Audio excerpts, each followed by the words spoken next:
Hello, नमस्कार, शुभ संध्या सभी को। किसी कारणवश थोड़ा सा टेक्नोलॉजिकल इशू आ चुका था, जिसके कारण मैं लाइव नहीं रह सका था।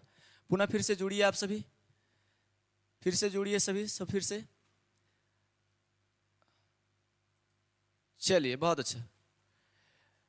क्या बात कर रहे थे हम लोग? प्रीपोजिशन की बात कर रहे थे कि प्रीपोजिशंस के हम लोग क्या करेंगे, बहुत ही है ना बेहतर कंसेप्ट से प्रीपोजिशंस को हम समझेंगे। और प्रीपोजिशंस एक ऐसा टॉपिक्स होता है जो कि 10th और 12th में लगभग 7 से 8 नंबर के क्वेश्चंस पूछे जाते हैं। अगर आप प्रीपोजिशंस पढ़े हुए हैं फिर भी ठीक है, नहीं पढ़े हुए हैं तो कुछ ऐसे स्पेसिफिक पॉइंट से, ऐसे खास बातों से प्रीपोजिशंस को हम देखेंगे, जिससे कि आप क्या करेंगे, बिना बिना कोई ऑप्शंस को देखे हुए आप सीधा आंसर पे चले जाएंगे। चारों ऑप्शंस देखने की कोई जरूरत ही नहीं होगी आपको। कुछ वैसे तौर तरीके से हम लोग प्रीपोजिशंस को देखने वाले हैं। तो सबसे पहले समझेंगे प्रीपोजिशंस होता क्या है। आप जानते हैं कि हम अपनी भाषा में 8 प्रकार के शब्दों का इस्तेमाल करते हैं, और उसी में से एक प्रीपोजिशंस भी शब्द होता है। प्रीपोजिशन भी शब्द होता है, जिसका हिंदी होता है संबंध सूचक अव्यय। संबंध सूचक अव्यय होता है। यहां पर आप देख रहे हैं कि प्रीपोजिशन, प्री प्लस पोजिशन, दो छोटे छोटे शब्दांश से प्रीपोजिशंस का निर्माण किया गया है। प्री, प्री का मतलब होता है पहले, है ना। प्री का मतलब होता है पहले, और पोजीशन का मतलब होता है स्थान। ठीक है, अर्थात हम कह सकते हैं वैसा शब्द जो किसी संज्ञा या सर्वनाम से पहले आता हो, पहले स्थान लेता हो और एक संबंध दिखाता हो, इसीलिए तो इसका नाम पड़ा है संबंध सूचक अव्यय। आइए पहला क्वेश्चन को देखिए। यहां पर देखिए टेबल है, यहां पे टेबल, टेबल क्या बताए, प्रीपोजिशन क्या होता है, किसी भी नाउन या प्रोनाउन से पहले आएगा। नाउन या प्रोनाउन से पहले ही आएगा प्रीपोजिशन। ठीक है, नाउन या प्रोनाउन से पहले आएगा। जब भी आएगा तो नाउन या प्रोनाउन से पहले आएगा। मीन कि अगर यहाँ पे नाउन है, यहाँ पे प्रोनाउन है, तो प्रीपोजिशन का जो स्थान होगा वो इससे पहले होगा। प्रीपोजिशन पहले स्थान देना है। यहाँ पर आप देख रहे हैं टेबल, टेबल है तो टेबल मेरा क्या है, नाउन है, और नाउन से पहले हमको कह रहा है कि यहाँ पे प्रीपोजिशन डालिए, प्रीपोजिशन डालिए। तो आप बातों समझ रहे हैं कि प्रीपोजिशन जो होता है पहले स्थान लेने वाले होता है, अर्थात नाउन से पहले होता है या प्रोनाउन से भी पहले होता है। अब क्वेश्चंस पढ़ेंगे हम लोग। The cat jumped, the cat jumped यानी बिल्ली जो है वो जंप की, कूदी, है ना। और टेबल, टेबल तो टेबल पर का भाव आ रहा है। इन का मतलब तो में होता है, तो टेबल में तो बिल्ली नहीं कूद सकती है। ऑन का मतलब पर होता है ना, टेबल पर। एट मतलब भी कई सारे अर्थ होते हैं, पर होता है, में होता है ना, की और भी होता है। इस प्रकार से की और भी होता है, की और भी होता है। लेकिन यहां पर आप देख रहे हैं एक ओवर भी है। ओवर का मतलब होता है के ऊपर, ओवर का मतलब होता है के ऊपर। ठीक है, और के ऊपर जब होता है तो कम ऊंचाई के लिए इसका प्रयोग करते हैं। कम ऊंचाई, इसका प्रयोग हम करते हैं, कम ऊंचाई को दिखाने हेतु इसका प्रयोग हम करते हैं।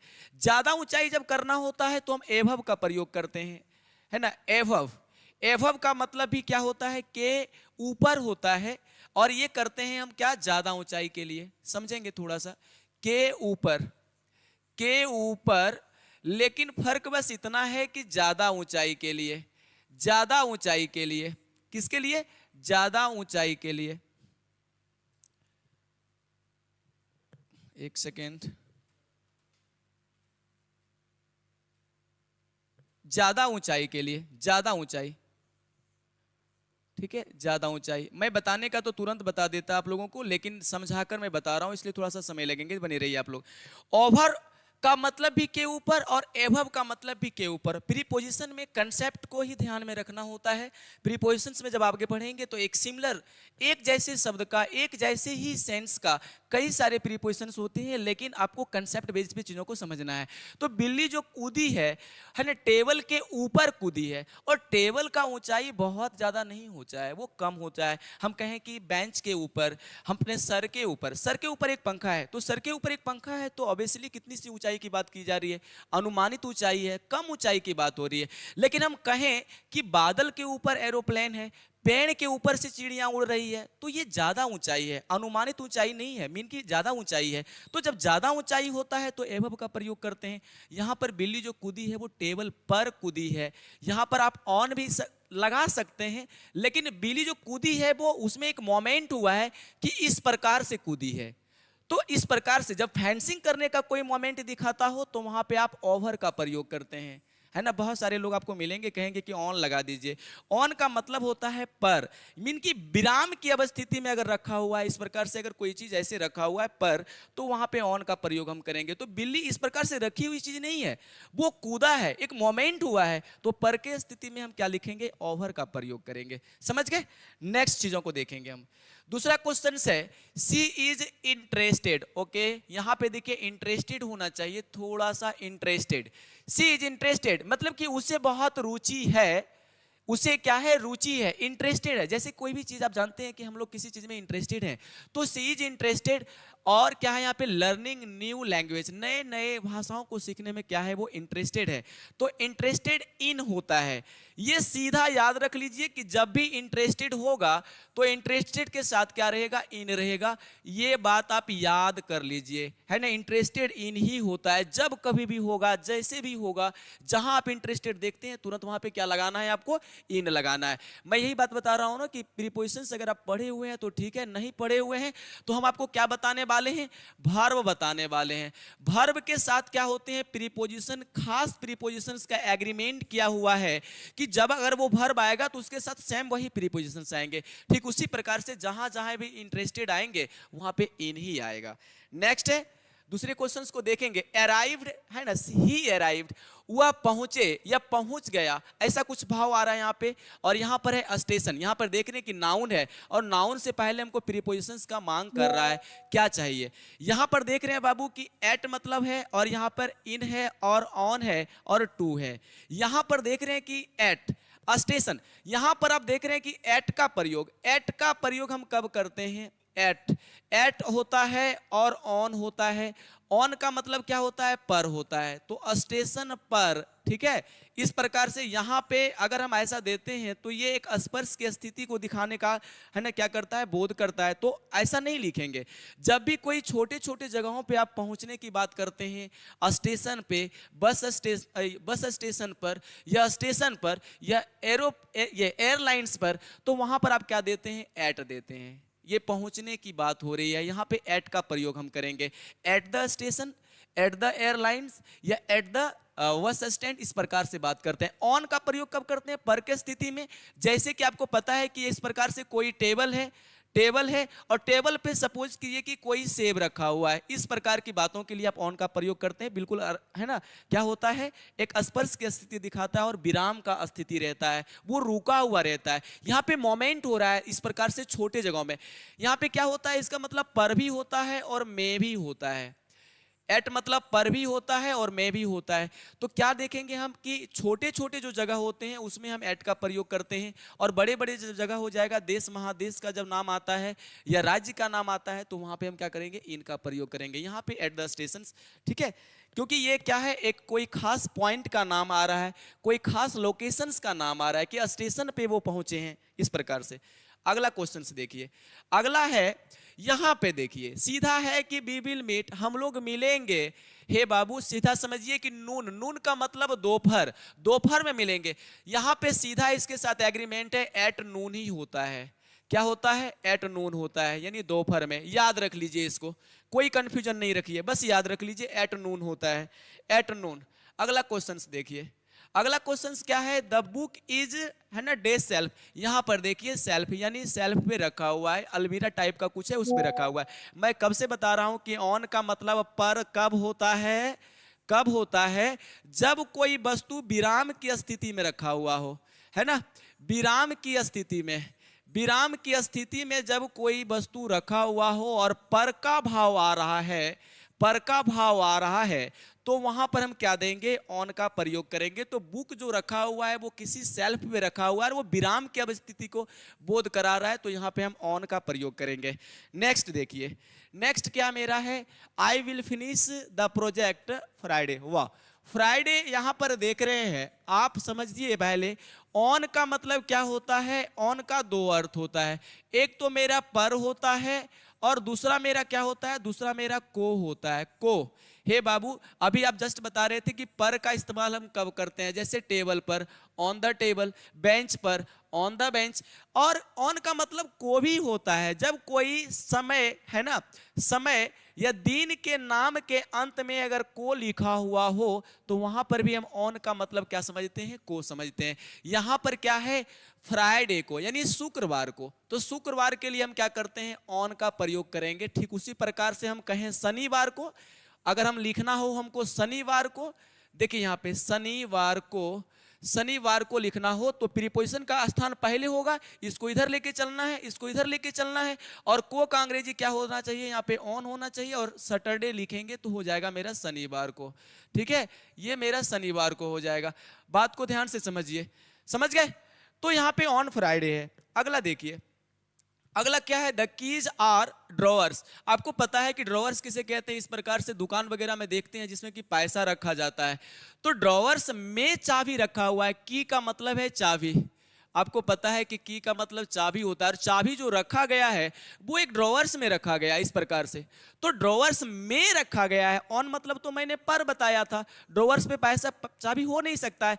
अंडर मतलब के नीचे होता है, जैसे टेबल के नीचे है ना, टेबल के नीचे या बेंच के नीचे या बिस्तर के नीचे, तो वैसा नहीं है, ड्रॉवर में रखा गया है। तो में का अंग्रेजी तो यहाँ पे क्या होता है, इन होता है, सीधा हम लेके चलेंगे इसे।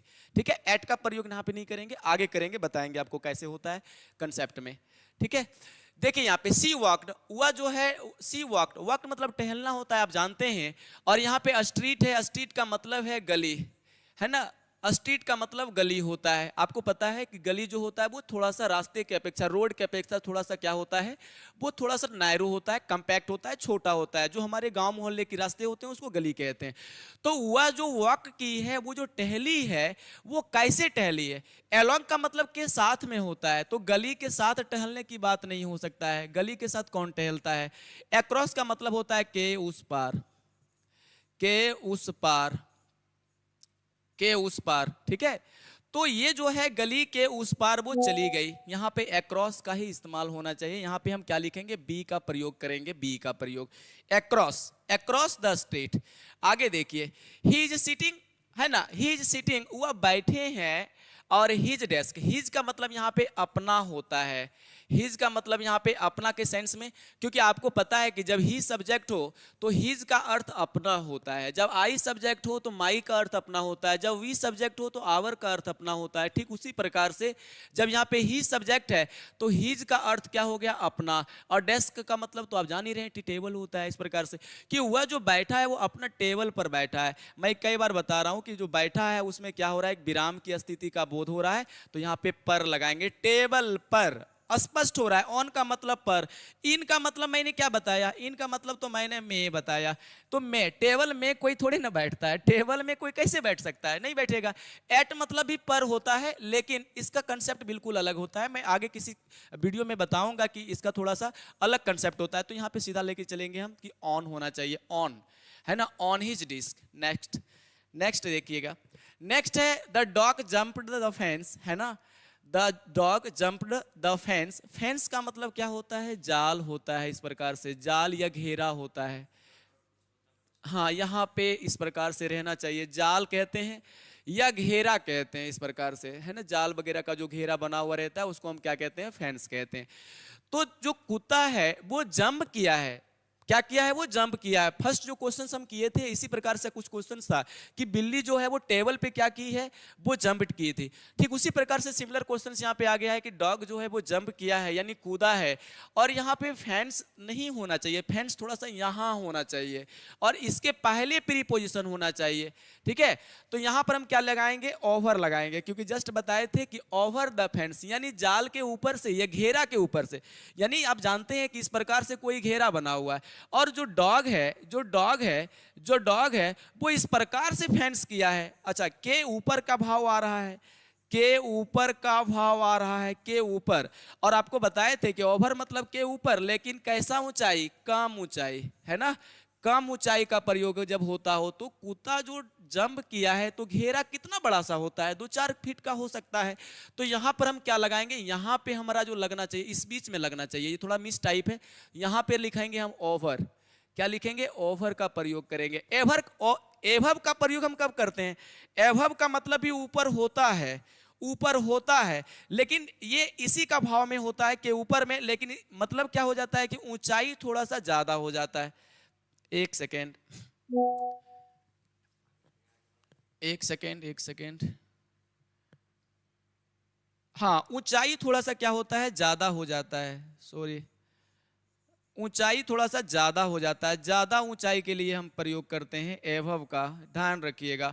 ओवर का मतलब कम ऊंचाई, एभव का मतलब ज्यादा ऊंचाई। चलिए नेक्स्ट देखिए, है ना। गोइंग के बाद बाबू आपको कुछ ही बात नहीं याद ध्यान में रखना है। जब भी वर्ब में गो आ जाए या कम आ जाए, जब भी वर्ब में गो आ जाए और कम आ जाए, तो आपको सीधा इसके साथ एग्रीमेंट कर देना है टू का, टू लगा देना है। तो गोइंग टू होना चाहिए, नो, है ना। इसमें ज्यादा मतलब ही नहीं लगाना है, माथा इसमें नहीं लगाना है। गो और कम के बाद टू होता है। लेकिन एक नोट में मैं आपको बताता हूं बाबू कि जब भी गो आए, जब भी गो आए और, है ना, आपको क्या बताया कि गो और कम के बाद टू हमेशा लगता है। लेकिन जब भी गो और कम आए और इधर आपको होम लिखना हो, होम लिखना हो, तो टू का प्रयोग कभी नहीं करें।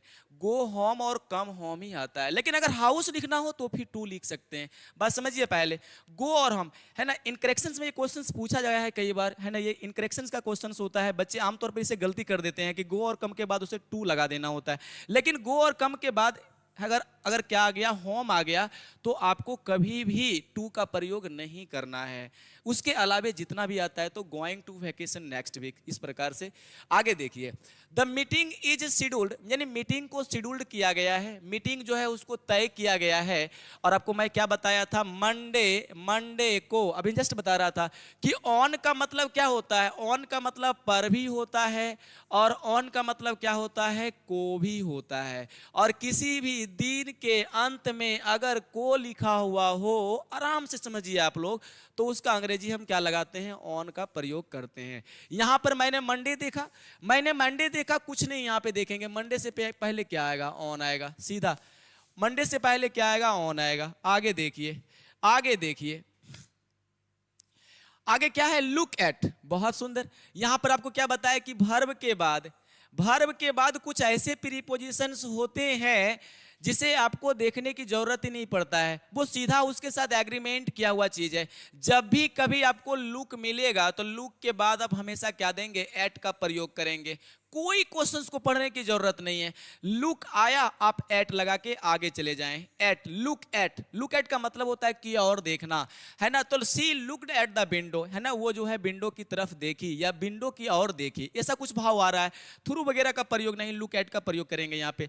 देखिएगा आगे, अगला क्वेश्चन क्या है, द पिक्चर इज हैंगिंग, यानी तस्वीर जो है वो टंगी हुई है और दीवार पर टंगी हुई है, ऐसा कुछ भाव आना चाहिए। दीवार पर, अच्छा दीवार में, इनका मतलब में होता है, आपको पता है इनका मतलब में होता है। तो दीवार में कौन सा पिक्चर कोई टांग सकता है, दीवार में का मतलब हुआ कि सीधा सीधी वो अंदर हो गया, ऐसा। दीवार पर टांगा जा सकता है, जैसे ये दीवार मेरा है और यहाँ पे कोई जो है वो तस्वीर को हम टांग के रखे हुए हैं, इस प्रकार से, ऐसा। तो ये तस्वीर मेरा है, तो ऑन का मतलब पर होता है, ये लगाएंगे, ऑन का प्रयोग करेंगे। किसका प्रयोग करेंगे हम, ऑन का प्रयोग करेंगे। यहाँ पे आप क्या लगा सकते हैं, ऑन लगाएंगे, ऑन द वॉल, ठीक है। प्रीपोजिशंस के जो लिस्ट होते हैं ना, इसे बनाकर आप लोग क्या करेंगे, इसके हिंदी को जरूर याद कर लीजिएगा। अगर आपको हिंदी याद रहता है ना, तो बड़ी आसानी से क्या करते हैं, आप चीजों को समझ जाते हैं और यूज करना बिल्कुल आसान होता है। मैंने बहुत सारी चीज आपको बताया, अभी जस्ट बताया कि जब भी लुक आ जाए तो लुक के साथ क्या लगा देते हैं, ऑन लगा देते हैं, ठीक है। लुक एट होता है।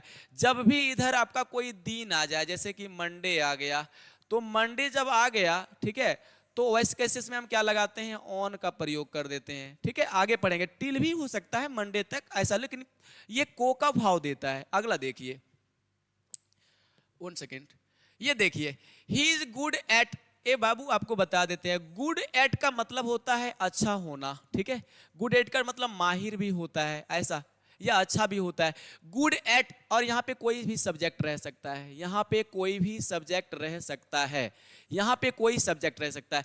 तो जब भी गुड एट, यहाँ पे देख रहे हैं गुड है और यहाँ पे एट होना चाहिए मैथमेटिक्स, है ना, इन का प्रयोग नहीं करें सब्जेक्ट में। जब भी कभी हम दिखते हैं तो क्या लिखते हैं, गुड एट का प्रयोग करते हैं, good at mathematics, he is good at mathematics. क्या मतलब हो गया कि वह मैथ में अच्छा है, बहुत अच्छा है। या कह सकते हैं क्या है, वो कुशल है, मैथ में क्या है, कुशल है या माहिर है। अच्छा, हालांकि गुड एट का मतलब हम माहिर के सेंस में भी लेते हैं कि माहिर है वो, है ना, माहिर, जिसको आप जानते हैं कि हम लोग कॉमनली उसका क्या करते हैं, इस्तेमाल करते हैं। अगला देखें, यहाँ पे सीधा है कि सी वाज बोर्न, वह पैदा हुई थी, और कब पैदा हुई थी, तो 1990 में पैदा हुई थी। एट मतलब तो होना ही नहीं है, इन मतलब होता है में। तो ये तो आप तौर पे क्वेश्चन खुद से कह रहा है कि मैं ही तो आंसर हूं, मुझे ले चलो, ये खुद कह रहा है कि मुझे ले चलो, यहां ले चलो, है ना। इन 1990 हो गया, इन 1990, वह जो पैदा हुई थी 1990 में पैदा हुई थी। अगला क्वेश्चन देखिए, अराइव्ड वाला क्वेश्चन जस्ट मैं बता रहा था आपको कि दे अराइव्ड एट द एयरपोर्ट, इस प्रकार से just in time, just in time, अरे ऐसा यहाँ पे भी थोड़ा सा मिस्टेक्स हुआ है, अराइव्ड एट होना चाहिए, अराइव्ड एट। अभी जस्ट मैं क्वेश्चंस करा भी रहा था आपको, यहाँ पे जो प्रयोग होना चाहिए, एट का प्रयोग होना चाहिए, उसके बाद ही थोड़ा सा एयरपोर्ट लिखेंगे, अराइव्ड एट, है ना, अराइव्ड एट होना चाहिए, अराइव्ड, अराइव्ड एट, इस प्रकार से अराइव्ड लिखते हैं और उसके बाद क्या लिखेंगे, एट लिखेंगे। इधर कुछ भी आ सकता है, छोटे छोटे जो पॉइंट्स होते हैं, लोकेशंस का पॉइंट्स होते हैं, ये हमारे संसाधन के पॉइंट्स होते हैं, तो अराइव्ड एट का बाद हम क्या करते हैं, उस पॉइंट्स को लिखते हैं, लोकेशंस को लिखते हैं। जैसे मेरा क्या हो सकता है, यहाँ पे एयरपोर्ट हो सकता है, एयरलाइंस हो सकता है, इवन आप क्या कह सकते हैं, बस स्टैंड कह सकते हैं, रेलवे स्टेशन कह सकते हैं, इस प्रकार से। तो यहाँ पे मुझे लगाना होगा क्या, एट लगाना होगा। टू का प्रयोग तो खैर हम आगे पढ़ेंगे, अगले किसी क्वेश्चंस में देखेंगे। आपको पता है कि टू का मतलब से होता है किसी डिस्टेंस को जोड़ने के लिए, है ना, पटना टू कोलकाता, इस प्रकार से हम लोग तो बात भी करते हैं, आमतौर पे ये कॉमन सा यूज है। अगला क्वेश्चंस देखिएगा, है ना, ये पेसिव वॉइस का स्ट्रक्चर आ गया है। अगर आप पढ़े होंगे passive voice structure, the book is written, यानी किताब को जो है वो लिखी गई है ना, किसके द्वारा, शेक्सपियर के द्वारा। तो बाय का मतलब होता है के द्वारा, ये पेसिव वॉइस का स्ट्रक्चर है। बाय का मतलब से भी होता है, और ऐसे वाय का मतलब से भी होता है, बाय का मतलब के द्वारा भी होता है, ठीक है, के द्वारा भी होता है, ठीक है, के द्वारा भी होता है, और बाय का मतलब तक भी होता है। ये पढ़ेंगे आगे आगे कंसेप्ट में, अगले अगले कंसेप्ट में पढ़ेंगे, लेकिन यहाँ पर क्या पढ़ेंगे कि शेक्सपियर के द्वारा बुक को क्या किया गया है, लिखा गया है। इस प्रकार से हम यहाँ पे भाव देख रहे हैं। उसके बाद ये देखिए बस आया है, बस, है ना, बस किसी भी संसाधन का जब नाम हो, है ना, जब किसी भी संसाधन का नाम हो, जिससे हम क्या करते हैं, यातायात करते हैं, है ना, अपना जो यात्रा करते हैं, संसाधन का जब नाम हो, संसाधन का, है ना, क्या हो, नाम हो, संसाधन का नाम हो, तो उसके पहले हम क्या करते हैं, संसाधन के नाम के पहले हम क्या लगाते हैं, बाय लगाते हैं। जैसे बाय बाइक, बाय बस, बाय ट्रेन, बाय एरोप्लेन, इस प्रकार से हम बात करते हैं। तो यहाँ पे क्या होना चाहिए, बाय बस होना चाहिए। बाय का मतलब ही होता क्या, से, है ना। तो वो जो वहां पे ट्रेवल की है वो किससे की है ना, वो बस से ट्रेवल की है। तो किसी भी संसाधन के नाम के पहले हम क्या लगाते हैं, बाय का प्रयोग करते हैं। आमतौर पे इसे आप याद रखिए, ठीक है। उसके बाद अफ्रेड ऑफ, अरे ये सब ललन टॉप वाली क्वेश्चन है। जब भी आपको कभी भी जीवन में जहां जहां अफ्रेड मिलता है, जहां जहां अफ्रेड मिलता है, वहां वहां पे आप ऑफ लगा के चले जाइए, कहीं दिक्कत नहीं हो सकता है। अफ्रेड ऑफ होना चाहिए, देखना ही नहीं है, जैसे ऑफरेड अफ्रेड देखे तुरंत ऑफ लगा देना है, कहीं ऑप्शंस को नहीं देखना है, ऑप्शंस रहेगा ही, अगर ऑप्शंस नहीं रहेगा तो क्वेश्चन ही गलत हो जाएगा। अफ्रेड ऑफ ये एग्रीमेंट किया हुआ चीज है, ये वर्ब फ्लोट प्रीपोजिशन है कि अफ्रेड अगर वर्ब है तो यहाँ पे ऑफ ही आएगा। नेक्स्ट क्वेश्चन है, नेक्स्ट क्वेश्चन है द चाइल्ड इज हाइडिंग, बच्चे जो है वो छिप रहे हैं। हाइड का मतलब छिपना, तो बच्चे जो छिप रहे हैं, अंडर का मतलब होता है के नीचे, अंडर का मतलब होता है के नीचे, ठीक है। सॉरी एक सेकेंड, यहां पे देखिएगा थोड़ा सा, के नीचे क्या होगा, यहाँ पे अंडर का मतलब होता है के नीचे, ठीक है, के नीचे होता है। इन का मतलब क्या होता है, इन का मतलब में होता है। ऑन मतलब क्या होता है, पर होता है। एट का मतलब भी क्या होता है, पर होता है या में होता है, लेकिन इसके कंसेप्ट बिल्कुल अलग अलग होते हैं। आगे देखिए, तो बेड में कौन सा बच्चा छुप सकता है? ये तो बिल्कुल गलत गलत कंसेप्ट है। बेड पर भी कोई नहीं छुप सकता है, क्योंकि बेड पर जब छुपेगा तो दिख ही जाएगा। बेड के नीचे छुप सकता है ना, अंडर का मतलब के नीचे, तो बेड के नीचे छुप सकता है। यहाँ पे आप इसको बनाइएगा, ठीक है, अंडर लगाएंगे। ओके, उसके बाद देखिए, द टीचर इज रिस्पॉन्सिबल, शिक्षक जो होते हैं वो जिम्मेदार होते हैं। शिक्षक जिम्मेदार होते हैं। रिस्पॉन्सिबल के बाद जब भी कभी कोई आएगा, कोई भी प्रीपोजिशन आएगा, तो वो फॉर का प्रयोग होता है। ये सब एग्रीमेंट किया हुआ चीज है, एकदम भर फ्लोट प्रीपोजिशंस है कि रेस्पॉन्सिबल फॉर ही होना चाहिए। किसी के लिए जब जिम्मेदार होते हैं तो फॉर लगाना पड़ता है हम लोगों को, या रिस्पॉन्सिबल फॉर, ऐसे आप याद भी रख सकते हैं, रिस्पॉन्सिबल फॉर, भर फ्लोट। ये भर फ्लोट क्या होते हैं? प्रीपोजिशंस होते हैं। तो जो शिक्षक होते हैं वो जिम्मेदार होते हैं। किसके जिम्मेदार होते हैं? स्टूडेंट प्रोग्रेस का जिम्मेदार होते हैं। अगर कोई बच्चा प्रोग्रेस नहीं कर रहा है तो उसकी पूरी जिम्मेदारी किसका होता है? एक शिक्षक का होता है, मेरे जैसे लोगों का होता है। तो यहां पर आप देख रहे हैं कि फॉर होना चाहिए, रिस्पॉन्सिबल फॉर, है ना। रिस्पॉन्सिबल फॉर का मतलब है जिम्मेदार ठहराना या जिम्मेदार होना। यहाँ पे देख रहे हैं he is a fond. Fond का मतलब शौकीन होता है। और आपको पता है कि जब भी कभी आपको फॉन्ड मिले ना, तो फॉन्ड के साथ आप ऑफ का प्रयोग कर दीजिए। फॉन्ड ऑफ का मतलब ही होता है शौकीन। फॉन्ड ऑफ का मतलब ही होता है शौकीन, ठीक है, शौकीन होता है। आपको पता है कि कोई मोबाइल के शौकीन होते हैं, कोई गाड़ी के शौकीन होते हैं, ठीक है, कोई रील्स बनाने के शौकीन होते हैं। सभी के अपने अपने क्या होते हैं? इच्छाएं होते हैं। तो फॉन्ड ऑफ का मतलब ही होता है शौकीन। He is a fond of, यानी वह शौकीन है प्लेइंग चेस, चेस खेलने का वो शौकीन है। तो फॉन्ड ऑफ कहाँ गया मेरा? ऑफ लगा दिए इसको। ऐसे क्वेश्चंस को तो मैं ऑप्शन भी नहीं देख रहा हूं, मैं आपको ऐसे ही बताता चला जा रहा हूं कि फॉन्ड ऑफ याद रखिए आप। फॉन्ड के साथ क्या होगा? ऑफ होगा। एक लास्ट क्वेश्चन मेरा बचा हुआ है, शायद एक लास्ट क्वेश्चन बता हुआ है कि रिपोर्ट इज ड्यू, जो रिपोर्ट है वो ड्यू करना है ना, ड्यू करना है at the end of the week, है ना, सप्ताह के अंत में। देखिए यहाँ पे आप जानते हैं eight the and, eight the and का मतलब है अंत में। इसका मतलब ही होता है अंत में। इसका मतलब क्या होता है? अंत में, अंत में होता है। एट द एंड ऑफ का मतलब ही होता है अंत में।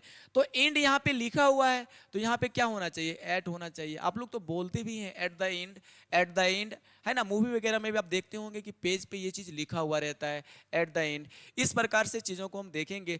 तो आज हम लोग क्या देखे थे? कुछ ऐसे यूनिक सा क्या था मेरा? प्रीपोजिशंस था, जिसको मैंने क्या किया था, बिल्कुल एकदम बेसिक से कंसेप्ट से, सिंपल कंसेप्ट से चीजों को क्या किया था, मैंने कंप्लीट किया था। और आमतौर पे क्या देखे थे कि चीजों को रिलेट कर करके मैंने आपको बताने का कोशिश किया था। तो अगली क्लास में फिर हम लोग इसी तरह से इंटरेस्टिंग चीजों को लेकर आएंगे और मिलेंगे। आप लोग देखते रहिए, बढ़ते रहिए, मस्त रहिए, स्वस्थ रहिए। आज के लिए बस इतना ही। चलिए, शुभ रात्रि।